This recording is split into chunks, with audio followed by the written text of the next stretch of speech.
ভাবতাছি সামনের মাসে একটা গাড়ি লোম, গাড়িটা আমার মাঠও থাকবো।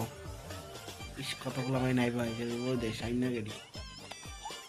এরপরে একটা ব্লক শক বানাই, এরপরে মনে করো দামি একটা ফোন 2 লাখ টাকার মধ্যে।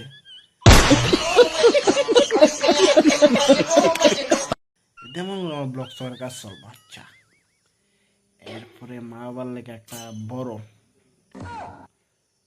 কি গাড়ি লোন যা, এটা হলো ফরচুনার, বিরাট বড় গাড়ি ফরচুনার লোম একটা বাড়ির মাঠের সামনে থাকবো।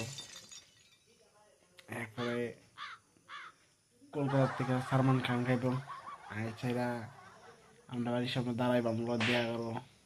ও मालिक बस बहुत हो गया, आज तो इस बात का फैसला कल ही डालते हैं। আর কি তার লাগে, জীবন তো করতামই করতে না ভাবি না, বাধ্য তোরটা লাগে। ধনকে দেখলু তুই ননিস না, মনকে চিনলু না, সোনাকে চিনলু বানাকে চিনলু।